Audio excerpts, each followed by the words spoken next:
Ang paghahari ni Hezekiah sa Huda. 18 kabanata. Naging hari ng Huda ang anak ni Ahaz na si Hezekiah, ng 3 taon ng paghahari ng anak ni Ela na si Hoshea sa Israel. Si Hezekiah ay 25 taong gulang nang maging hari. Sa Jerusalem siya tumira, at naghari siya roon sa loob ng 29 na taon. Ang ina niya ay si Abijah, na anak ni Zacarias. Matuwid ang ginawa ni Hezekiah sa paningin ng Panginoon, tulad ng ginawa ng ninuno niyang si David. Ipinatanggal niya ang mga sambahan sa matataas na lugar. Ipinadurog ang mga alaalang bato, at ipinagiba ang mga posteng simbolo ng Diyosang si Asyera. Ipinadurog din niya ang tansong ahas na ginawa ni Moises. Dahil mula noong nagsunog dito ng insenso si Moises, ay sinamba na ito ng mga mamamayan ng Israel. Tinawag na Nehushtan ang tansong ahas. Nagtiwala si Hezekiah sa Panginoon, ang Diyos ng Israel. Walang naging hari sa Huda na katulad niya, kahit ang mga nauna o mga sumunod pa sa kanya. Nanatili siyang tapat sa Panginoon, at hindi siya tumalikod sa kanya. Sinunod niya ang mga utos na ibinigay ng Panginoon kay Moises. Sumakan niya ang Panginoon, kaya nagtagumpay siya sa lahat ng ginawa niya. Nagrebelde siya sa hari ng Assyria at hindi niya ito pinaglingkuran. Nasakop ni Hezekiah ang Filistia hanggang sa Gaza at mga hangganan nito, mula sa mga bantayang tore hanggang sa napapadirang lungsod. Nang 4 na taon na paghahari ni Hezekiah, na siyang 7 taon ng paghahari ni Hoshea sa Israel, lumusob si Haring Shalmaneser ng Assyria sa Israel, at sinimulang paligiran ang bayan ng Samaria. Pagkalipas ng 3 taon, nang 6 na taon ng paghahari ni Hezekiah, at 9 na taon na paghahari ni Hoshea, nasakop ng Assyria ang Samaria. Dinala ng hari ng Assyria ang mga Israelita sa Assyria, at pinatira sila sa lungsod ng Hala, sa mga lugar na malapit sa ilog ng Habor sa Gozan, at sa mga bayan ng Media. Nangyari ito sa mga taga-Israel, dahil hindi sila sumunod sa Panginoon na kanilang Diyos. Nilabag nila ang kanyang kasunduan, at hindi sumunod sa lahat ng utos na ibinigay ng Panginoon, sa pamamagitan ng lingkod niyang si Moises. Hindi nila pinakinggan, o sinunod ang mga utos nito. Nilusob ng Assyria ang Huda. Nang 14 na taon ng paghahari ni Hezekiah, nilusob ni Haring Sennacherib ng Assyria ang lahat ng napapadirang lungsod ng Huda at sinakop ito. Kaya nagpadala ng mensahe si Haring Hezekiah sa hari ng Assyria sa Lachish.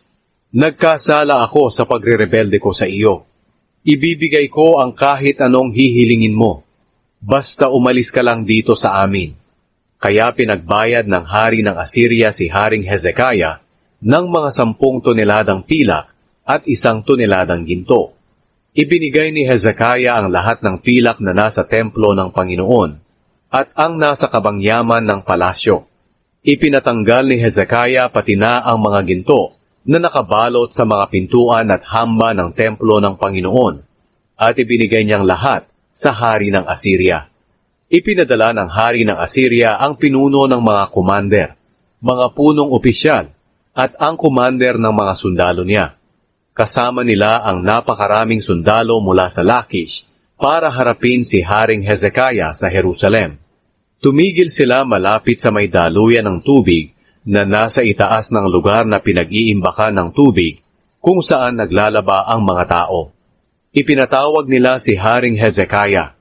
Pero ang pinapunta ng hari ay sina Eliakim, na anak ni Hilkiah, na namamahala ng palasyo, Shebna na kalihim, at Jowa, na anak ni Asa, na namamahala ng mga kasulatan sa kaharian. Sinabi sa kanila ng commander ng mga sundalo, "Sabihin niyo kay Hezekiah, na ito ang sinasabi ng makapangyarihang hari ng Assyria. Ano ba ang ipinagmamalaki mo? Sinasabi mo maabilidad, at malakas ang mga sundalo mo, pero walang kabuluhan ang mga sinasabi mo.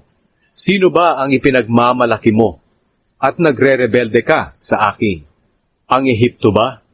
Ang bansang ito at ang hari nito ay parang nabaling tungkod na nakakasugat sa kamay kapag ginamit mo. Maaari ninyong sabihin na nagtitiwala kayo sa Panginoon na inyong Diyos. Pero hindi ba't ikaw din, Hezekiah, ang nagpagiba ng mga sambahan niya sa matataas na lugar, pati ng mga altar nito? At sinabi mo pa sa mga nakatira sa Jerusalem at mga lungsod ng Huda na sumamba sila sa nag-iisang altar doon sa Jerusalem?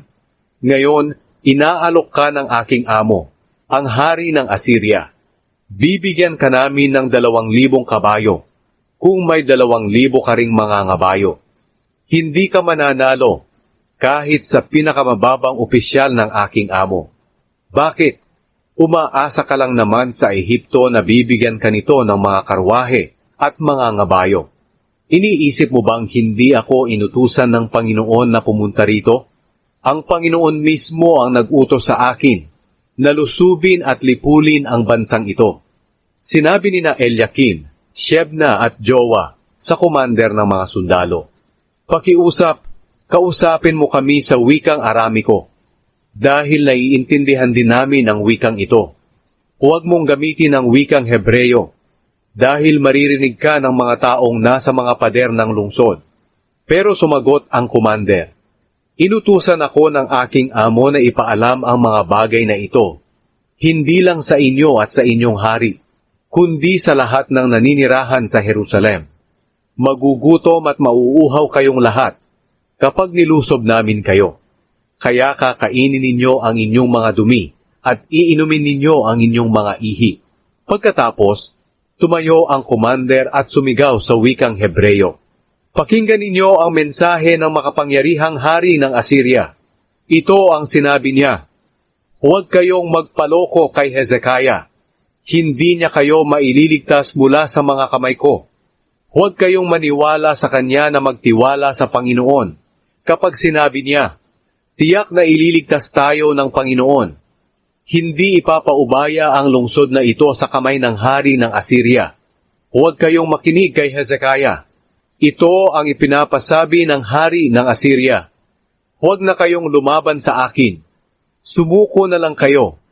Papayagan ko kayong kainin ang bunga ng inyong mga ubasan at mga puno ng igos, at inumin ang tubig sa sarili ninyong mga balon, hanggang sa dumating ako at dadalhin ko kayo sa lupain katulad din ng inyong lupain na may mga ubasan, na magbibigay sa inyo ng bagong katas ng ubas, at may mga trigo na magagawa ninyong tinapay, at mayroon ding mga punong olibo at mga pulot.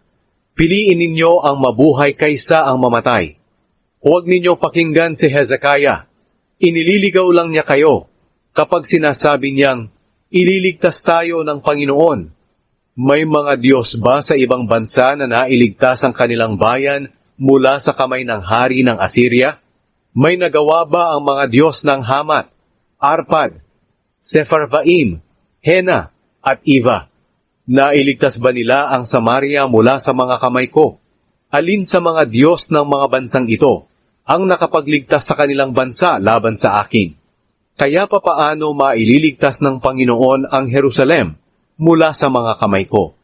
Hindi sumagot ang mga tao, dahil inutusan sila ni Haring Hezekiah na huwag sumagot.